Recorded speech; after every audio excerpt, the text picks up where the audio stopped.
Welcome to Turmeric and Tequila with your host, Kristen Olson. Questioning a better way, one gracefully disruptive conversation at a time.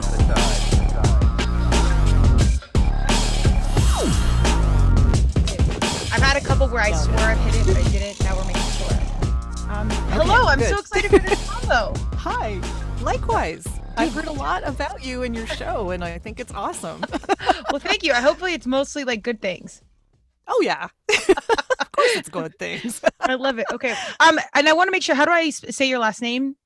It's Krangle. Krangle. Okay. Jodi Krangle. All I was thinking was Pringle. I'm very like visual, so I was thinking Pringle. Yeah. So Krangle, I'm like, don't mess it up. So anyways, with an A. Yeah. A-N. Krangle. Yeah. Okay. Yeah. Yep. Right. You got it.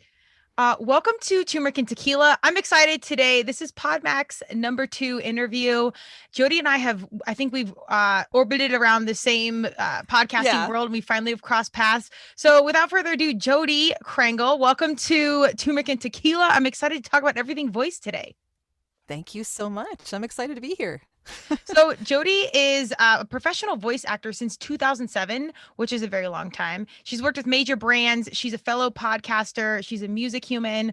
And before we had jumped on the mic, we were going to talk about just using your voice in general. This is something that I've certainly embraced, becoming a podcaster, but just as growing up, in quotes, as a life skill. But tell us a little bit about your young self and kind of how we got to where we are now. Oh my goodness, it's a long road. I love computers. I've always loved them. I got my first computer in 1986. Ahead of the game. I grew up with them. It was when you didn't technically grow up with them. This is before that happened. Yeah. So I went from there to the internet, 1995. I've been on the internet a long, long time. So I was actually doing SEO and internet marketing for a really long time before I decided to do voiceovers. And when I went into voiceovers, when I was so bored by internet marketing and SEO, because Google was it, that was the only thing remaining. I looked on the internet to find out what I needed to do. And I was very lucky to find some people that helped me get started. The voiceover community is a really, really wonderful, very much like the podcast community.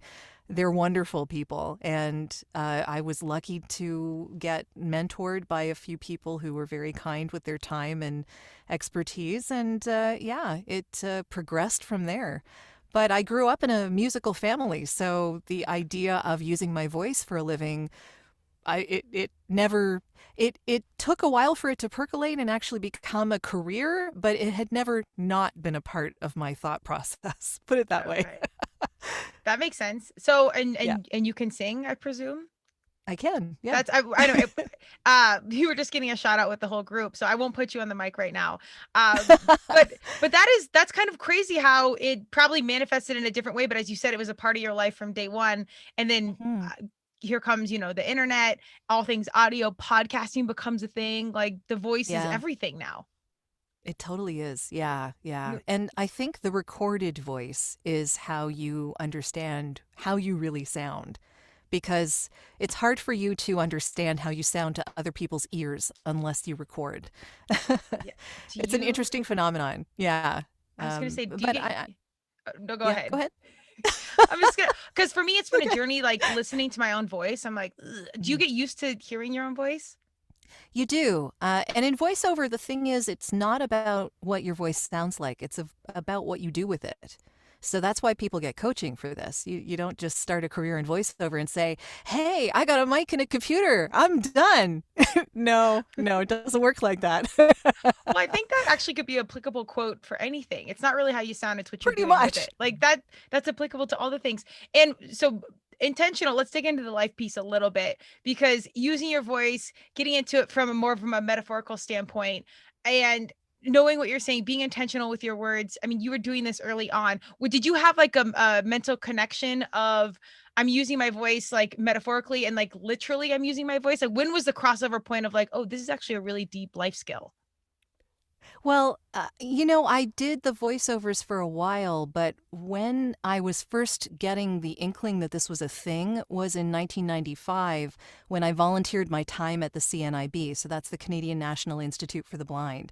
And I was reading magazines onto reel-to-reel tape at the time, Wow. just for, people who couldn't read the magazines so they could hear it instead. And it was really an interesting thing to do, basically because it helped other people, but also it was a technological skill that I hadn't had any experience with and understood then that I could actually handle. So Yeah. it's nice to know that you can actually be technical with this because I wear a lot of hats in my day. I I'm believe my it. own audio engineer, I'm my own voice actor, I'm my own bookkeeper, I'm just like all of these things that we do as a business person, marketing, advertising, all of that stuff. And yeah, it's knowing that you can be comfortable doing things that you didn't think you'd be able to do is a big part of forward thinking when it comes to being in a business. Absolutely. Well, as entrepreneurs, you have to wear all the hats. You got to just be ready for the mental cardio and constantly Yeah. learning, which is I think a really good disguised skill set that just happens because you're like, Hmm. well, shoot, I don't have $1 million budget, so we're not hiring, X studio to edit. Like you just start to pick these skill sets up, but it's also great because it keeps you in that young space, like a young human, where you go to the playground and you try monkey bars and then you try the tire swing, and Yeah, you're not thinking, you're just learning. So it keeps us there. And that's definitely. some days Yeah, I'm like, it's a helpful skill. yeah. I'm motivated. I'm like, okay, we're gonna make a lot of money because I can't do this audio engineering anymore, and it's not good. It's not Yeah, as good as you what I need to need it to pay be. someone else. Yes. Yeah, Yes. exactly. Yes. Well, that's impressive that I think I got on the internet. I got Facebook out of college, like 2008, and I don't Yep. think I was on the internet until gosh, later in high school. I graduated in 99. So you were way ahead of the game. You saw MySpace, AOL, the dial up. I had a Alta little bit of all that. Vista. Yes. Yes.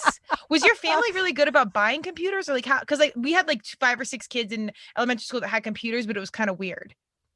Yeah, my dad was always kind of bleeding edge tech. Like That's he just awesome. really loved that stuff. My mom, not so much. She didn't really care. She was more of an artsy type, which Yeah. was fine too. She was an interior designer while I was growing up. So that's Okay. another thing. I actually had my mother demonstrating to me that you could be an entrepreneur from a very early age because she was in her own business. So, I had that shown to me and I saw things that went well and I saw things that failed. Yeah. And recovered they recovered from both my parents, so you live and learn. But yeah, my dad's always loved computers, so he's always on to the next thing. You guys were so ahead of the game. I said weird, but I mean we were unfortunately it was like you were the minority, but now you were like miles ahead. I remember this one kid showed up in like fifth grade with a type paper and I was like, oh my God. I'm like, you don't need to do all that. We were like writing it in pen. And then if you mess up and the Yeah. whiteout didn't look good, you'd rewrite the entire paper. Oh So my goodness. yeah, we've come a long way. This is how old I am. But Yeah. it comes from, is it really cool to like reflect and see how like your dad's mindset and world and your mom's mindset and world perfectly like merge to make you exactly what you are today? Totally. I mean, we are who we are demonstrated to be. So the people Yeah. who are around us, this is why they say you are the five people you spend the most amount of time Yes. with. They say that, right? When you're Yes. growing up, that's your role models. You are being role modeled by your parents and you see what they do and you emulate them, or at least you understand how that works and maybe not how to emulate them. It just Yes. depends. But yeah, there's all sorts of things that I think that did set me up for very well, and I'm very appreciative. Yeah. I think we kind of become our parents no matter what. And some of it's conscious, some of it's unconscious. I do think you can unpack some stuff where you don't want it to be there anymore. Oh But yeah. ultimately, like even outside of personal traits, like their experience, their mindset kind of comes through us. So you can pull out that good and then just embrace all the gifts that are there. Yeah. And there are a lot of gifts. I'm grateful. My parents were very instrumental in making me who I am, good and bad. Totally, totally. We'll I'll blame take them. it. I'll accept it. Yeah. I mean, nobody's perfect. Well, I'm really No. curious to know, as the career is building and you're growing up, now that you've got the business and you can be a professional on one side, is using the voice and bringing that to the mic, like your personal experience, these life experience, your parents, does that come through the work as well as far as using your voice? Oh, yeah. I mean, when I'm doing a voice project for anyone that I'm working with, my own life experience comes through in who I'm putting out on that recording. Yeah. If you, what a lot of what I do is acting in my head, right? A lot of it is theater of the mind. And so we are the sum of everything we've experienced. And if you think that you can speak into a mic or record yourself doing something and not have that come through, you're kind of dreaming. Yeah. You are who you are because of what you've experienced, and your voice is going to reflect that. It's a very intimate and empathetic part of who you are. And that's how you relate to the world. I mean, this is why I do my own podcast, because sound is powerful and it's important, and it allows us to hear who we are on a really visceral, emotional level. I think culturally we grow up thinking just present, like put on the suit and tie, put on the dress, do what you gotta do, and then present accordingly. Like I heard a quote the other day, and this come up on a few of my casts. I think it's just stuck in my brain, but it's like keep the peace versus tell the truth. And I think culturally that can go Yeah. through a lot of cultures, but you just show up in order. And I think in America we are, and we're still obviously 2020 happened, so we're breaking barriers, thank goodness, but Hmm. it's like just put it together and you don't have to connect the project with the soul. And I'm so glad when I hear people like you, like, no, you have to use the soul, and you get to, is that's the connection point. Like it shows Yeah. up and that's how you connect with humans. Is the business world been a little disconnected? Like I work with some corporate situations and some like grassroots startups. Those are my favorite. And for me, the new age humanizing the brand is a little bit harder to sell in my big corporate situations because they're just used to doing things a certain way. Do you see that in your business where it's like maybe your younger people or your startups get it and they're like put the soul with the message, or is everybody kind of open to this humanizing of the brand? I think it really depends on what branch of advertising marketing you come from. There's Okay. old school, there's new school, there's this is BS, this is not BS. I just think that the younger generations are much less tolerant of BS. And Yes. I think that that comes through in a lot of different ways, and it doesn't necessarily mean that you're going after brand loyalty because you're expecting that to last forever. Right. It's brand loyalty to a point, right? Like you will buy this product because you heard good things, and then you'll love it and you'll buy it again. But if someone else gives you a better deal and you want to try something else, you're going to try something else. Absolutely. It's not, that's human nature too. So I think we have to not fight against our human nature and not expect people to be loyal to a brand beyond a certain point. And I think that at some point we need to just own that and understand we're humans. That's how advertising marketing works. It's, brand loyalty to a point is what I will say. Well, and that's a good thing because you got to keep the competition, and then it keeps Oh, everybody on yeah, their A game. It's not like you win the Super Bowl and you're just done forever. No, you show up to exactly. practice and then you get ready for Yeah. the next year, and you have got to like fine tune everything you were good at last year, but now it's this year. Yeah. An So important. being top of mind is important. That's really what's most important, being top of Yes. mind. things Yeah. have things have just changed though because the consumer has adapted. Our young humans, as you said, are exposed to so much more is happening, and most people Oh, don't yeah. stay at their job for 80 years or drink one beer for 80 years. Like they switch it up. Yeah. But that's new. Like that's, I do think the older generations, just from a marketing perspective, like you get them set in one thing and they're going to do it that way forever. They'll buy the same brand, they'll live their life the same way. I just don't think that's the way things are done anymore. Yeah. You know what? I will say even for Gen X, like that's my generation. Even for Gen X, we're not that loyal. I mean, we're loyal to a point, like I said, but we're human, and Yeah. if something better comes along, we're going to try it out. By being top of mind, by being in many different places and being heard and being seen and heard. And that's the reason I talk about audio branding, is because we're so inundated with so many messages these days. And a lot of them are visual because we're on the internet. We're seeing a whole lot of stuff. That's a lot of noise in the visual spectrum. And so when you actually hear some good audio, it cuts through. It actually reaches you. Yeah. Well, podcasting has taken off. Music has always obviously been a thing, but the way we consume it has changed. People, through their commute, they can't read, they're driving a car, they're on the subway or whatever. It's taking off. And I agree with you. It's a medium that I don't think we have looked into as much as we have right now. Tell me, when did you start your business? My voiceover business started basically in 2007, and then it took a couple of years to sort of get up to speed as, making a viable living. It doesn't just happen overnight. Oh, I know. Yeah. I'm sure you do. So the podcast started in November of 2019. So before the pandemic, and I was already doing this kind of stuff, and I think it's even more relevant now. Absolutely. Absolutely. And Clubhouse is a thing and all of that stuff, Stuff is happening so fast. I was just reading an article that Clubhouse is like dramatically declining. And I think maybe some of the heat has gone off there, but I also read all headlines with take it as a grain of salt, because you never really know, and you don't really need to get too caught up or it's hide it slow. Just, I like to stay in the mix on all things, but you were super ahead. And again, I always say God, universe, Madonna, we're right on time with having that experience starting at 2019. Cause I'm like you, I started my podcast right around then. And then all of a sudden everything shuts down and that's all we have. That was it. So it was kind of beautiful to be in the mix as things were emerging. Did you see an uptick in business because the pandemic? It's strange. I actually had my best year last year.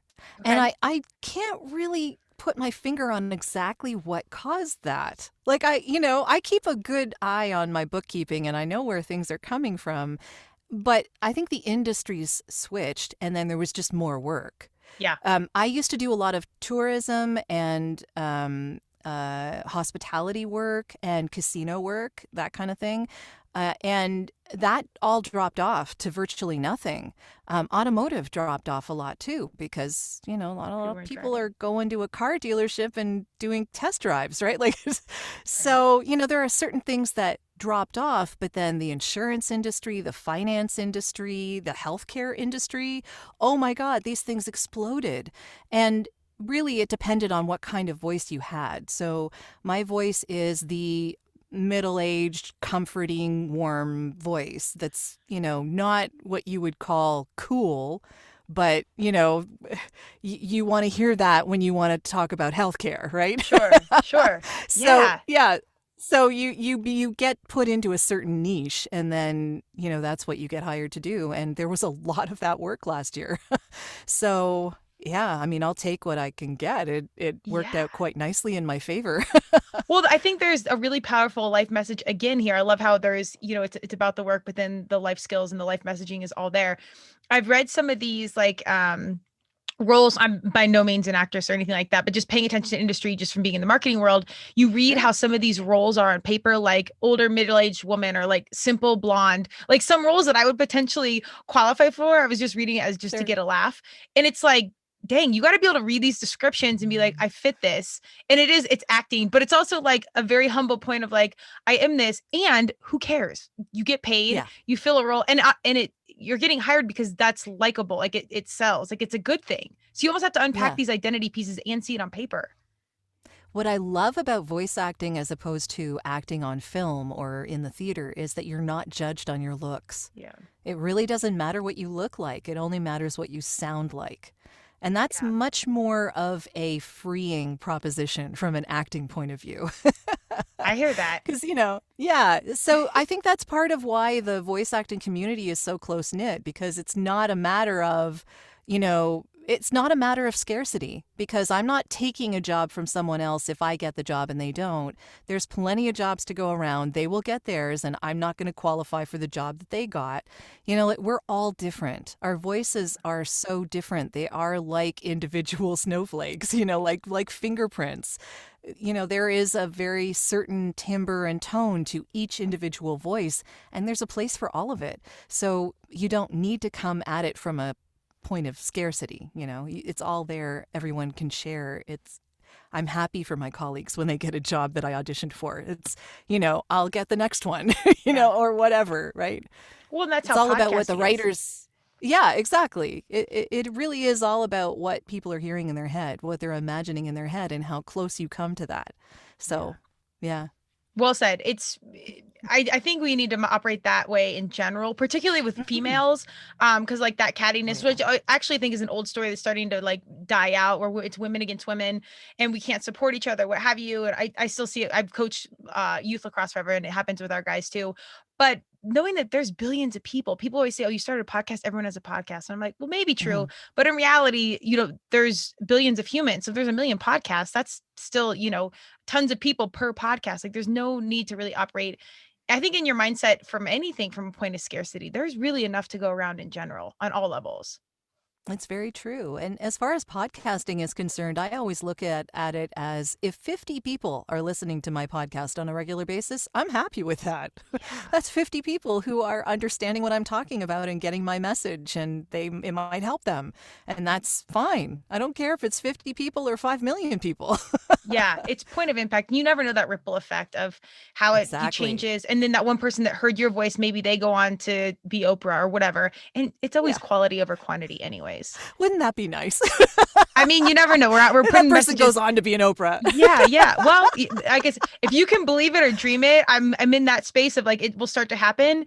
And I do got to give you a nod. Like you said, you don't have to get judged visually like in acting, but I still think you got to be a secure human to even put your voice out there, because that's still a point of judgment. Yeah, it is. It is. And certainly when a voice actor puts themselves out there as a professional, you have to know how to do with your voice what you need to do. Yeah. And yeah, that comes from coaching, and it comes from experience, and that's life. Yes, the metaphors are everywhere. I love all this. Yeah. Well, you said you had your best year last year. I'm curious. Your energy is great. You seem very grounded. Have you done or taken time in your own world to just do like manifestation or personal work or energy? Do you think maybe you dialed in something last year that presented this platform for you to have your best year ever, regardless of a pandemic? That's a good question, and I don't know that I'm much of a goal setter. I don't tend to make vision boards or anything like that. And for me, mostly what it is I don't want to limit myself, because like you get to that, financial goal, and then what next? Like, I don't want to stop at that point. I don't want to be striving to get there. And then when I get there, it's like, well, what now? Yeah. I just want to have no upper limit and just go as far as I can, instead of putting a number on it. So for me, that's a lot of what I tend to do. I tend to not like rules in that sense. I'm so with you. But at the same time, when I was doing my podcast on audio branding and talking about the power of sound, I did a deep dive into ASMR. And I don't know if you know what this is. I know EMDR. Is it close? No, ASMR is autonomous meridian sensory response. Okay. So it's actually what it is it puts you into a meditative state. So different people have different triggers. The reason that I even got interested in this was because IKEA in 2016 used it in a commercial. And when I heard the commercial, it was this woman like moving her hand over a sheet, and the sound that was happening, and she was tapping on lamps and whispering. And I was like, what the heck is this? I have no idea what's going on here. But it was for college students at the time. And it wasn't for me, so my getting it really didn't matter. But I wanted to deep dive into what this meant for the advertising industry. It was a different way of using sound. And when I did that deep dive, I discovered ASM artists, people who do this on a regular basis. And everyone has different triggers. There's all sorts of different things. But for instance, I'll liken it to when you watch a friend draw on a page, like actually drawing something, and you're watching them, and they're either drawing you or something nearby, and you sort of get this little tingle in the top of your head. You're like, that's kind of cool, and I like watching that, and that's the brain tingles that come from watching ASMR of various sorts. I mean, and like I said, everyone has different triggers. So that kind of thing can put you into a relaxed meditative state and lessen your anxiety a lot. It doesn't work for everybody, so I'm not saying this is like, everybody's solution. But for me, I find it helps me sleep, it helps lessen my anxiety, and watching these videos, if you look over on YouTube and you search ASMR, you'll find tons of stuff. And I just find it very relaxing to watch. So if I need like a peaceful moment, I'll sit with a video and have my headphones in and listen to the sounds and watch the movements on the screen. And it's very calming. It just makes the day better.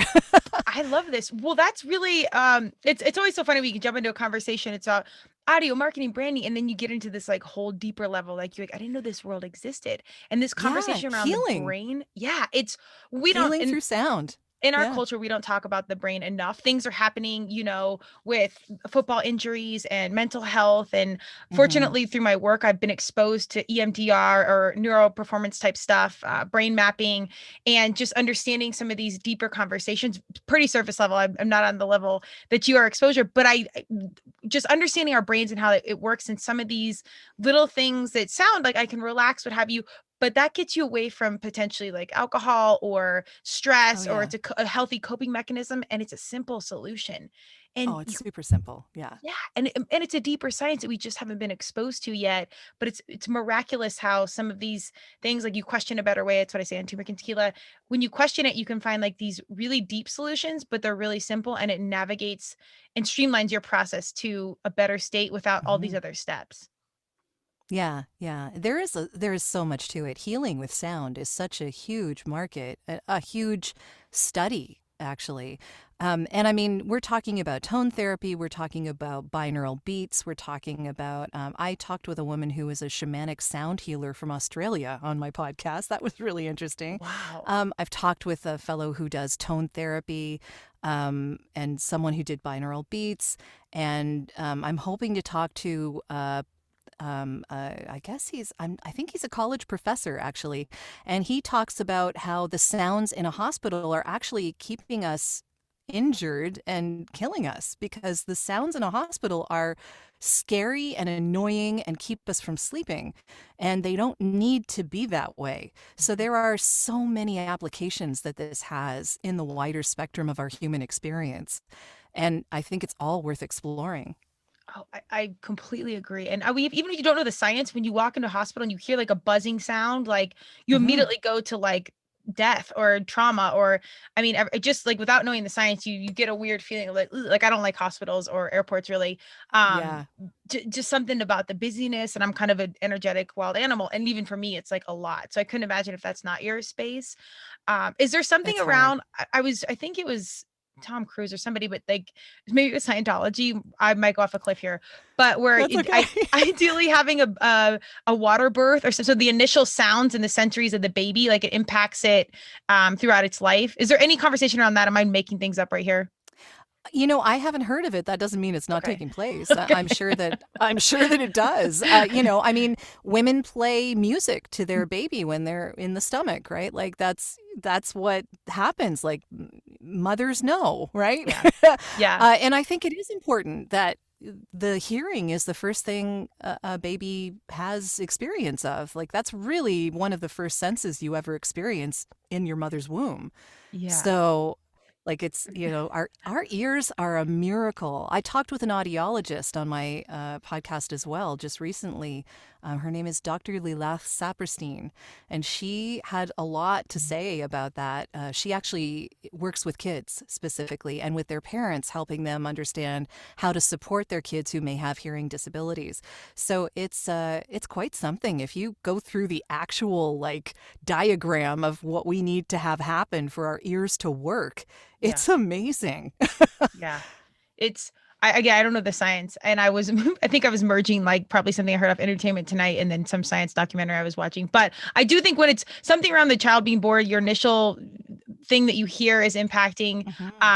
But just like you said, it's pretty fascinating, even the equilibrium, like our balance from our ear, and it's just conversation we really haven't heard about. Do you implement some of this science and this new age conversation in your business and in your work? Um, in my personal life, yeah, a little Okay. bit. I don't have kids, so I didn't have any of that birthing instant stuff. I But don't either. That's probably why I sound so ignorant yeah, and asking the question. Yeah, no, I don't think that is a bad assumption. I think it probably has been explored. sure. Not something that I've done in detail with my own podcast, but who knows? Who knows? Now we can manifest But I that. think Yeah. I mean, I think it is an important conversation. What are the first sounds that a baby hears, and how does that affect the rest of their life? I think that's a good question to ask. Yeah. So, yeah, there's a lot. Well, it's cool that you can have the professional side, and it's it kind of is what it is. But then you have the podcast where you can like dive deep into these conversations, and then that can in turn supplement the business. Yeah, yeah. And really when I started this, it was so that I could have conversations with the people who might actually be my clients.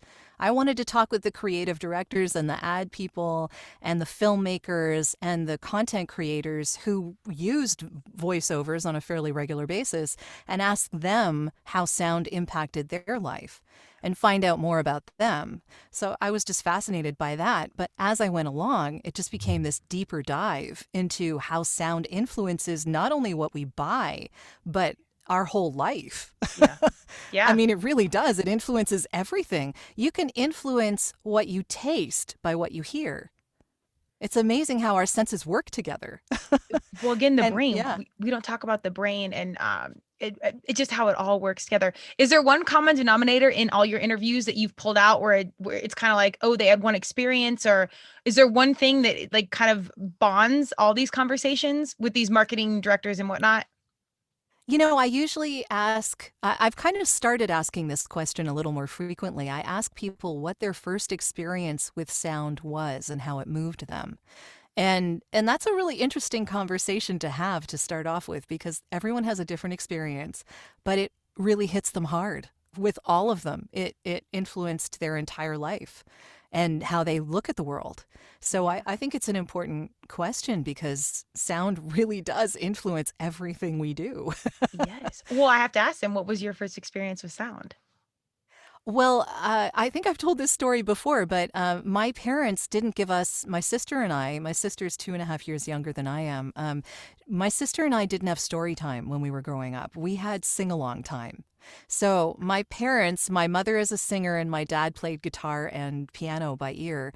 And so my mom would sing and my dad would pick up the guitar and sit on the edge of the bed and my sister and I and the whole family would like sing together. And we'd do that in the car when we were traveling and like we always sang together. It was like one of those things like Wow. that was the musical experience that our family had together and that was pretty constant. So I love it because it's always been a part of my life and I can't imagine what it would be like without it.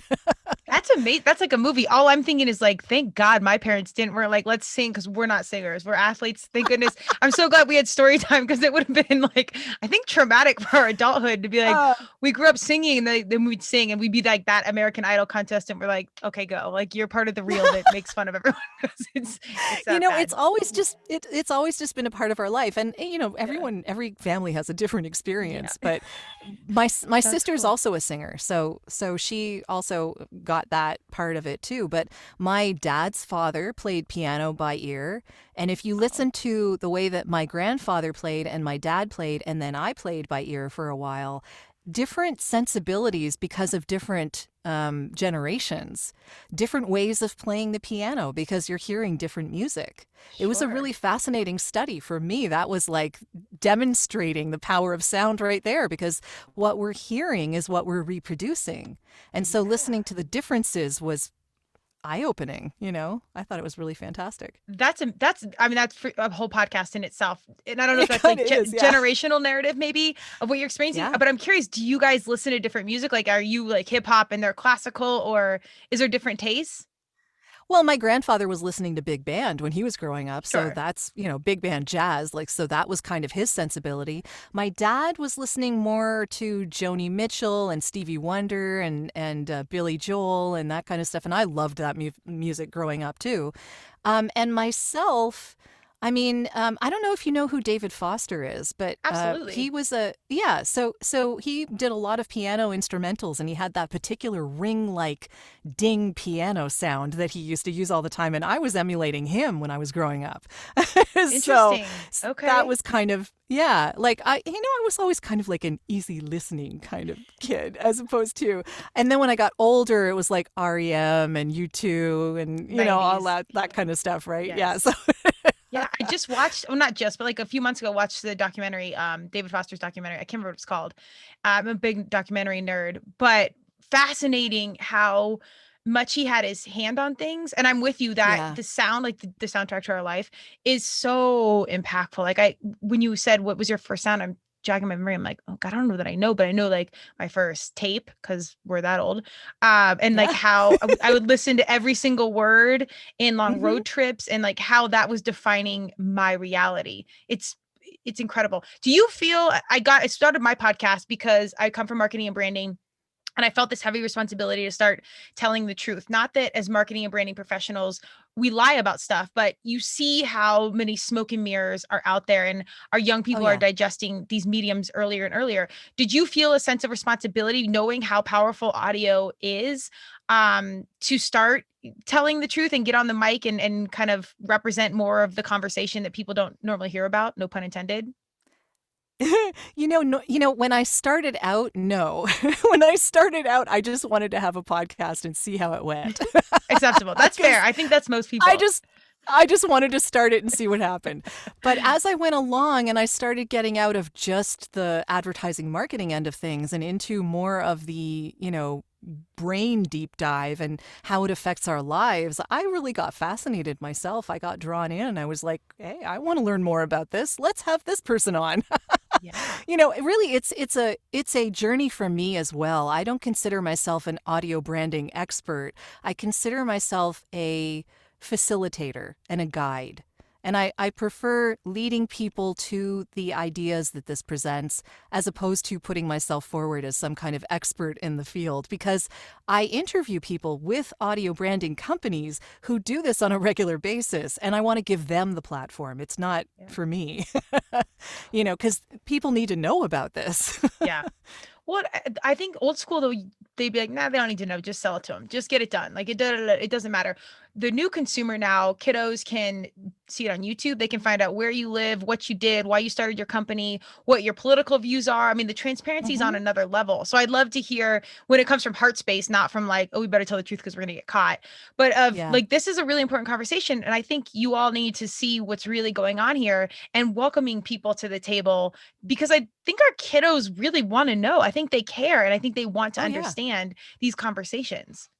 Yeah. Well, even in voiceover, and this has become a big trend as well, probably within the last 5 years or so, the people who are listening to ads right now, and I mean listening, right? If they're hearing a voice, they want that voice to actually be connected to what they're speaking. They want that voice to be authentic, to be speaking to them. And if you are not authentic in this world right now, you are irrelevant. That's 100%. really the bottom line. You have to be yourself, or no one's going to want to hear what you have to say. Yes. And that's such a great thing because it allows you to be yourself, whatever that Yeah. that actor card says for voice or real acting, like that's okay. Like there's no stigma around like, dumb blonde that's on the microphone, whatever. It's like, well, we'll take out the dumb part, but everything else we'll go with. But it's okay Yeah. to be you. And if someone else labels you a certain way, Sure. like whatever. But being authentic and Then showing your up. show isn't for them. Yeah, exactly. And it is for you. Tune in. No, it is. Yeah. It's I think we do have an eclectic audience, but you probably Yeah. either love my voice or you're like, we're gonna go on to the next thing. And that's completely okay. But now in this day and age, it's really beautiful to be however you are. That authenticity Hmm. pays dividends. So just stop doing all the extra, just show up. Yeah. Yeah, exactly. And I think it's really important because we need to relate to each other as human beings, especially now. Yes. The prim polished, like put together, super edited, it doesn't work anymore and it doesn't sell. And this is where I was saying earlier that my companies, my big ones that have always done a certain way, they've always worked with marketing companies and they polish it so much. I'm like, I promise you, you got to humanize this. And they've not agreed and then come back and been like, okay, we get it now. We're seeing. Can I just qualify that just a tiny bit? Because from an audio perspective, not tidying up your audio, and I'm not talking about removing the ums and you knows and whatever. Leave those in, whatever. But I'm saying if your audio does not sound good, there's a problem. Yeah. There is a problem because it's going to be ear fatigue. It's going to be hearing fatigue for your audience. So yes, totally be authentic and don't over edit, but have good audio because people will tune out if you don't. Yeah, that has been one of my number one struggles. If you listen, and I've left all my podcasts out there just so people can see. I have too. The beginning to right now, and there's still a long way to go. Damn, the audio is so hard. And I had like the right equipment and this and that, but adjusting it. I finally shout out to my audio engineer, Theon. He works miracles from whatever I send him, but it's a process. So I completely agree with what you're saying. The message will be lost if the audio is garbage. If you don't figure it out, get yourself a good human. Call her and then be like, listen, I need some help. Like, Jodi, save this. So I actually have an audio editor of my own for my own show. His name is Humberto Franco, and he's a fellow voice talent from Portugal. Okay. And he does an awesome job on the show. And in fact, it's funny when I'm interviewing people, I'll say, if you say something that you just want him to take out, just say, Humberto, this can go, call him out, talk to him. Yeah, he loves it. I try and tell my guests, I'm like, listen, I want it to be like the conversation, like someone sitting in the room. A lot of shows, and this might just be my personal preference, when I hear it's chopped up and like things are taken out, I almost feel like the conversation was controlled. And as a consumer, I'm like, what? I wanted to hear that, or I don't, something about that control turns me off big time. And I have a lot of ums and ahs and I let it be. So I think maybe it's just a matter of preference, but I do think quality audio is critical. Yep, definitely. All right. We got about 10 minutes. Do you want to tell us a little bit more about the business and what you have going on right now, which you're excited about? Sure. I mean, I'm always excited about voiceovers. That's what I do. I am mostly in the commercial and corporate narration sector. So I do, those anthem videos that you see on company websites. This is who we are and we're proud. I love those. I love those. Those are so much fun. But I do a lot of commercials, and I work in healthcare and insurance and finance, and I still love the tourism and hospitality and all of that, the casino work, all of that stuff, which is starting to come back, thankfully. Yes.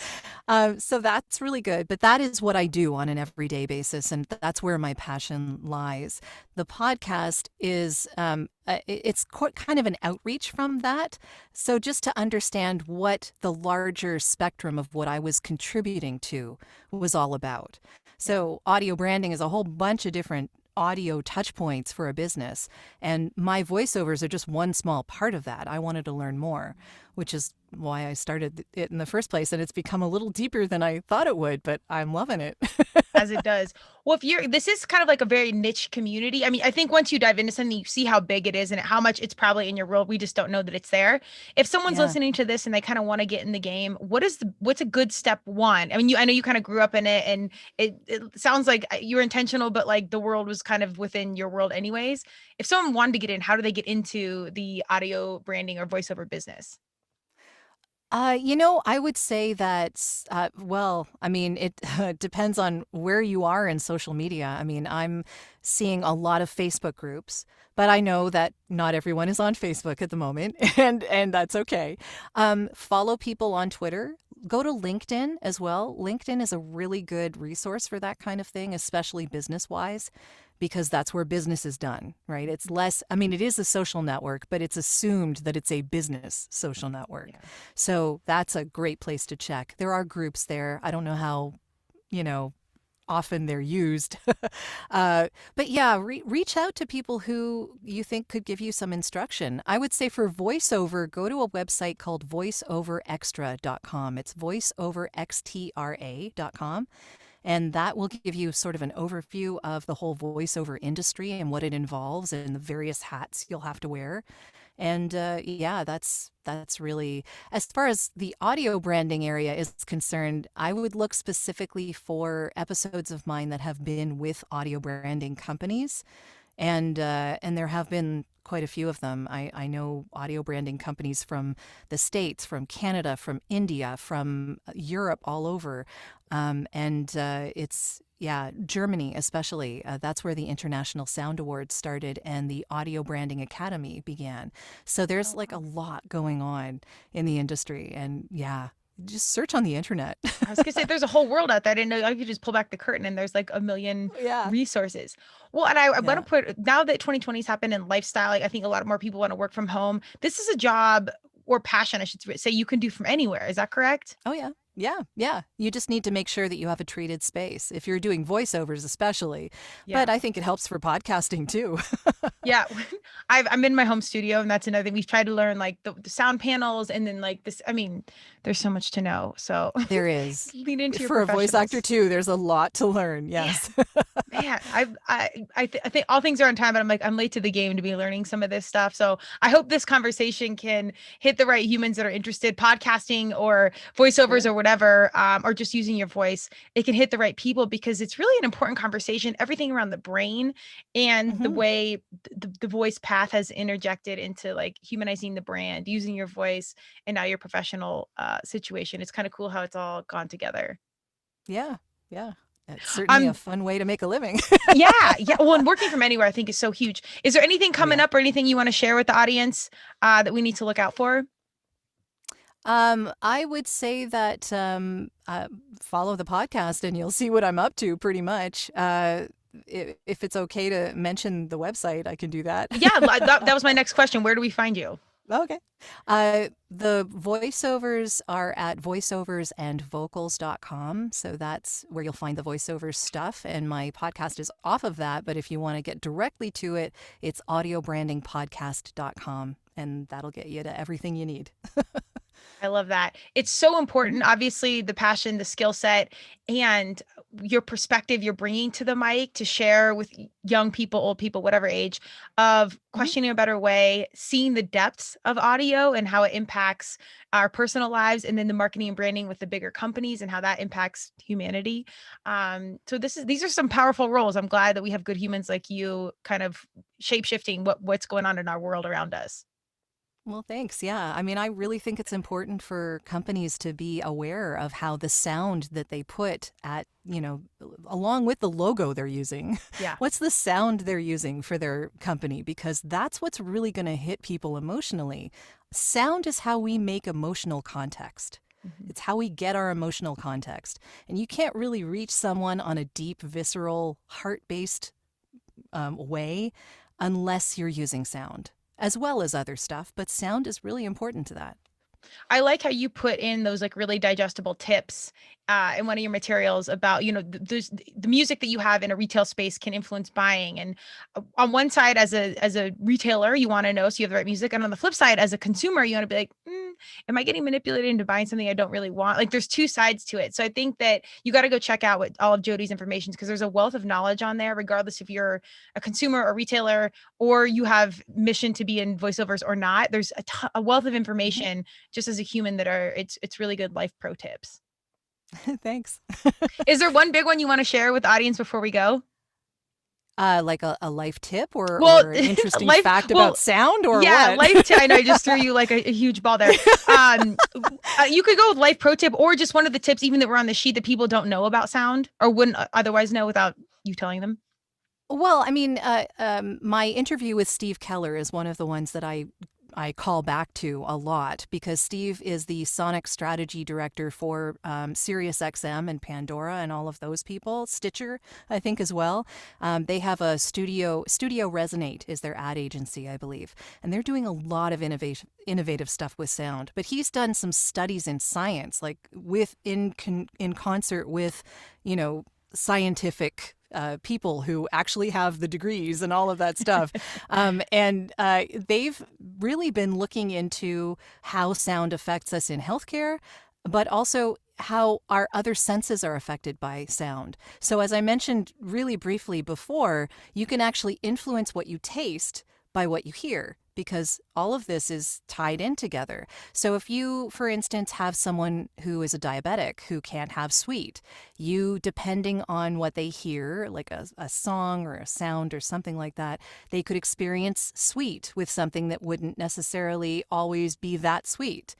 Or you could, if you want to use sustainable foods and you want to give it more of a crunch, because that's more attractive to people eating this food, you could play a certain song or a sound or something like that and make people experience a more emphasized crunch, right? So there's like all sorts of ways you can use this. It influences everything in our lives, and all of our senses work together. So trying to just use one instead of the other isn't as productive.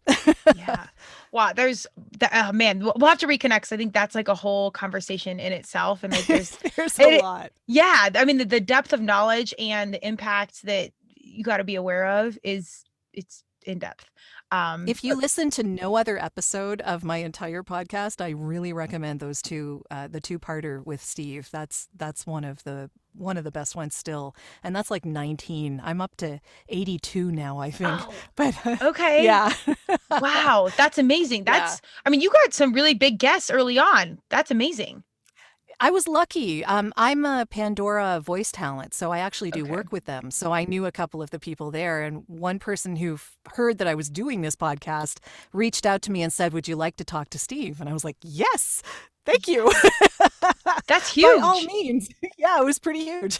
Oh, okay. And he was a great guest. Yeah. Well, all things, I mean, they say luck is when preparation meets opportunity. So I think you were right on time with stuff. And it's really cool to see how podcasting is becoming such a medium. I'm starting to get people to reach out as well. And because they see the value in it. And we're still new as podcasters, not even judging our level of talent or how good we are at it. It's just like an evolving thing, but it's literally gone from like 0 to 100 in a year. And now people are understanding the power of it. So that's a big nod. It is huge. Yeah. I love it. All right, well, we're going to get the warning.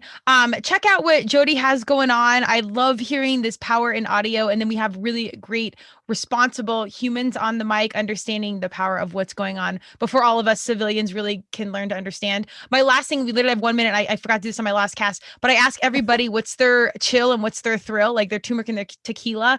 Really quick, Jodi, what's your chill and what's your thrill?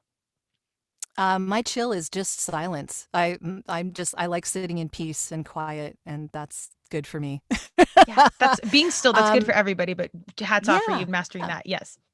Peace, that's my introversion in play there. And my thrill, that's I would, that's a good question. I would say talking with humans. Okay. Because it doesn't happen all that much right now in person. I wish it would, and I miss that. But again, I have to be limited with that because I can't just be in social situations all day and not have a moment to step back and have my chill. Yeah. Yes. So it's a mix of both. Okay. Well, the balance, the turmeric and the tequila. Exactly. You nailed it. Well, I appreciate the time and energy. I can't wait to see how things grow. I will definitely check out the episodes you suggested on your podcast, and let's keep in touch. Definitely. Yeah. Appreciate it. This is great. Thanks, Jodi. We'll chat soon. Bye. By the way, for anybody keeping track and who want to anticipate and block your calendars, show hosts, you know the deal. You're here, you're hearing these words, you're always invited back. That's the deal. We'd love to have you back. I know that there's going to be a link any moment in the chat that allows you as show host to fill out a modified short form of what you do to make it official, so we know that you want back in and you're committing to it. So that would be great. So show hosts, please come back for August 27th.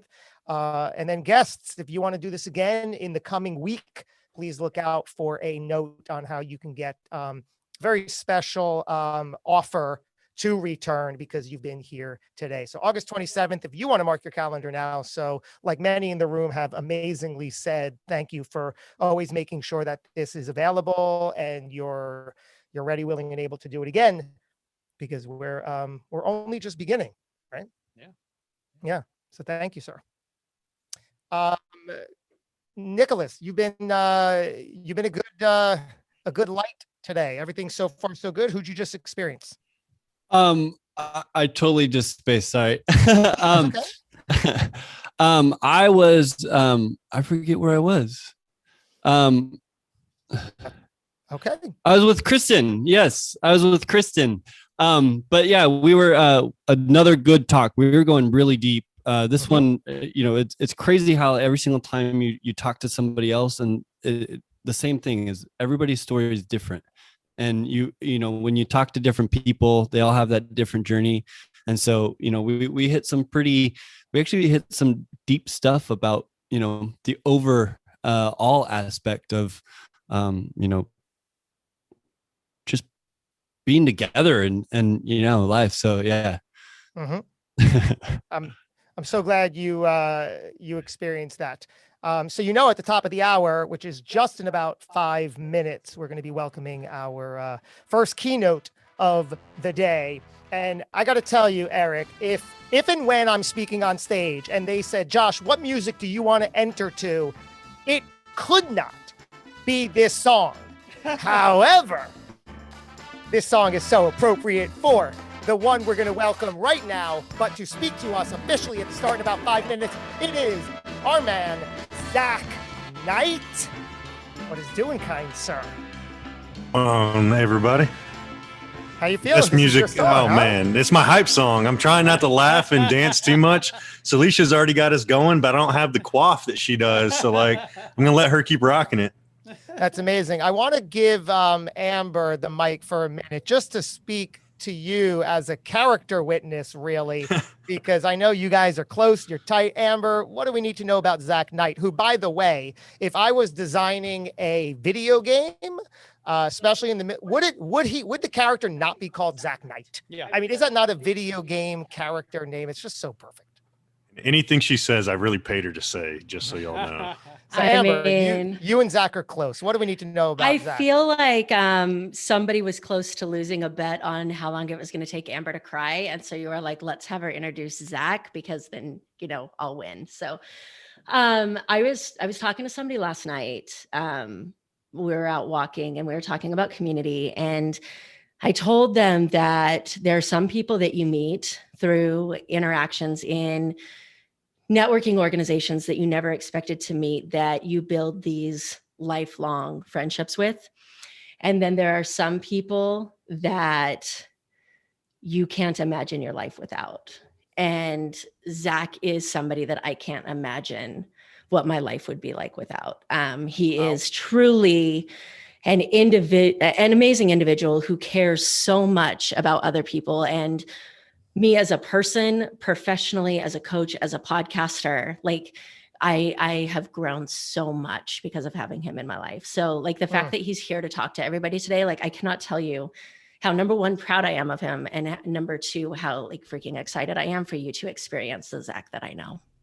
Wow, that's beautiful. We're going to leave it there right now just for a few moments as we get some more dialogue in the room here. Look what Mike Ham wrote about interviewing the Biz Bros. He wrote, the Biz Bros and I could have talked until Sunday. Why? Sunday. What happened? Yeah. I mean, they added their floral shirts to match my style at the outset of the episode, which was fantastic. And then we joked at the end because we kept getting those notifications from Soph at the top, and I was like, I feel like these are directly related to me. She's talking right at me because I feel like everybody's back in the thing. But I mean, you get three guys on a podcast that could just literally talk all day. And if we didn't, like they said, if we didn't kind of keep it moving along, we'd still probably be in the Venezuela part of the story. We'd never even gotten to what they're doing now. So it was tremendous. I mean, like I said, I had Larry at the beginning and then the Biz Bros. So it's just this has been maybe the best morning I've had in my entire life. So it was just tremendous. That's amazing. Biz Bros. We just have to say thank you to Mike. His show obviously incredible. By the way, I don't know if I mentioned this, but his background inspired our background. So huge shout out, by the way, for that. But the conversation was incredible. Every time we get paired with incredible Podmax family, we cannot just say thank you. It's been an incredible experience. Yeah, I just want to thank Mike for bringing the shirts out. I really appreciate it. It might have to become a new thing on the show as well. But man, you do know how to guide an interview. Again, we love to talk and we love tangents, and you kept us on track, and you know how to dig deep and make good questions to, serve the audience. So I really appreciate it. You had Fonzie crying there for a second. Yeah, hit me right in the feels.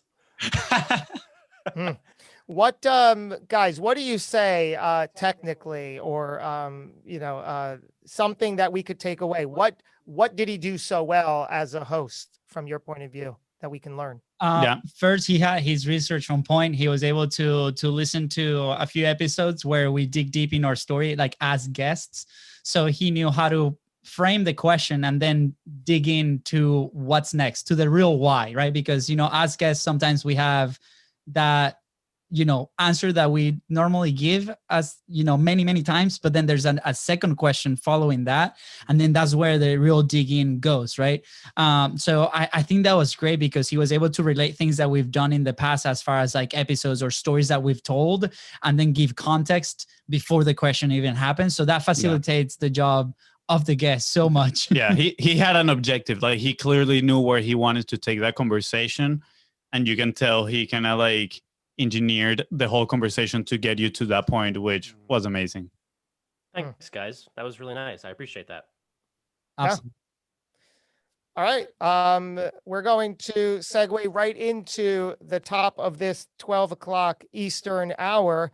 And we already did the music intro, so he's already on the virtual stage. Like I said, the name is just perfect for who I know you to be. Our guest today is Zach Knight. On paper, he's an infantry lieutenant in the U.S. Army, spent time in Afghanistan as a platoon leader, leading 35 guys doing what they do best. Zach, man, absolute pleasure and honor to be with you and get to know you more today. Thanks for spending your time. I appreciate y'all having me, and to the whole PodMax family. I've been on that side of everything. I've been a podcaster here, so it's exciting to be on this side of things. I appreciate y'all being here.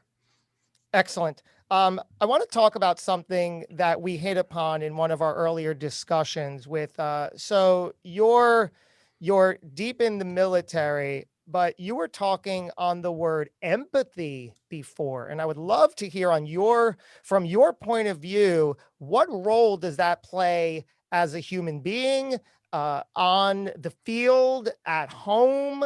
How does it work in your world? I think, and for those of y'all, I know a few of y'all in here, y'all know I have a podcast as well. It's very focused on leadership and leading yourself. That's really the direction it's gone. I think a big piece of being a leader, being an individual, business owner, podcaster, you'll have to have a level of empathy attached to it, right? Like, if you can't understand or put yourself, not have sympathy attached to, I feel bad for this person, but actually put yourself in their shoes. And a lot of times, especially in Afghanistan, I mean, it was really highlighted with some of my soldiers. I had a dozen 18, 19-year-old kids. I mean, let's be honest, youngins that, graduated high school, went in basic training, then went into Afghanistan. And if I can't understand the struggle they're going through, and I have, 15 years more life experience than they do, how am I ever going to be able to lead them in combat and have them come home in a capacity that they can come back and function? So, to me, empathy is one of those things that as a leader, it kind of coincides with vulnerability, is like two of the most important things that you have to have in order to really make the impact you want to make. I want to paint the picture first, so we have the frame and the foundation, and then work back from there. What was your role day to day in active duty serving? I know it happened much in Afghanistan. What was that picture really like? So we have a frame of reference here.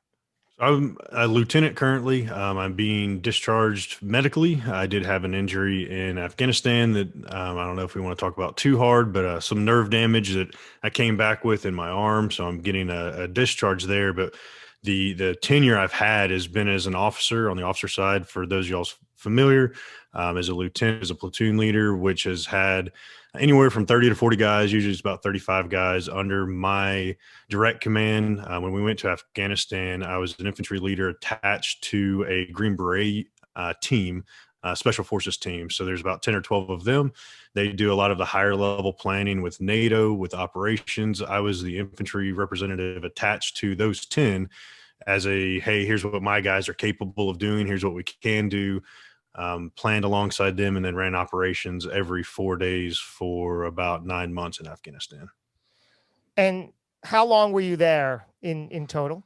That 9 month tenure. 9 months total.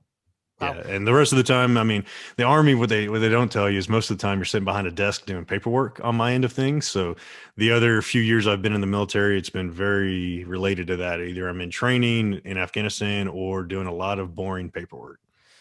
I know some things about you. We've had, you've come through events past as a host, played a great role. We got to speak prior to this. I interviewed you a little bit just to get some insight and knowledge into who you are.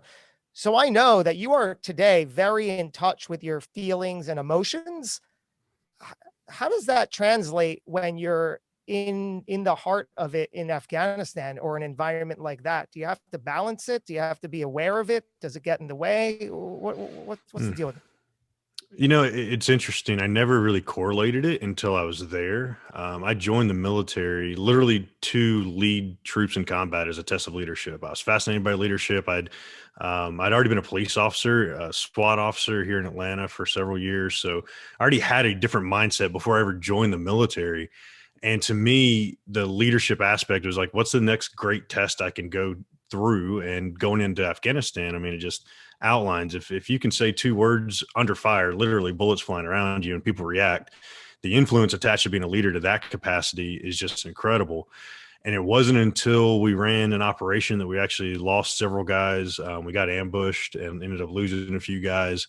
They teach you from the law enforcement world, from the military world, you compartmentalize, you don't feel anything. You kind of like cram it all in, and then you just keep on with the mission. And that's where the empathy piece came earlier, is like, if I don't understand that guys are like harboring these feelings, if I'm choosing not to have the guilt attached to things, or the sadness, the loss, the grief, and I'm not processing it, I know my guys aren't processing it. So when it comes to emotion, a big piece of that was like the vulnerability piece of it is like, if I can't show that emotion, my guys definitely aren't going to show that emotion. If I feel I'm better equipped to process things and I'm still struggling and I'm refusing because I want to be too macho and I don't want to show tears, or I don't want to show that I'm struggling, then this 18 and 19-year-old kid's going to just follow suit, and that's not the way they need to be coming back here. That will fully, and that's a lot of what we talked about, Josh, in that previous conversation, was like, everybody wants to talk about the quote unquote vulnerability of like, what happened in Afghanistan, but nobody ever talks about the fallout afterwards. Me personally, there's been a ton of fallout. I've had guys, numerous guys get divorces, a couple guys get arrested for alcohol, drug addiction. The mental capacity of guys that come back, PTSD is a real thing. I never understood it until I came back. And it's one of those that I think a lot of times we were just compartmentalizing feelings, and then it catches up to you eventually. And if you don't deal with it, if you don't handle it, like, it always is going to catch up to you, and it's going to lead to self-sabotage. It's going to lead to different things that you struggle with because you feel undeserving and you don't feel like you are worthy of certain things because you have so much grief and doubt coming back from certain things you had to do over there. I'm guessing grief and doubt in part equal a fallout in your world. Can you tell us what one of those might have looked like? That comes to mind, what grief and doubt holds with you? Thank you for joining Turmeric and Tequila with your host, Kristen Olson. Tune in next time, and don't forget to subscribe on Apple, Google Podcasts, Spotify, or wherever you listen.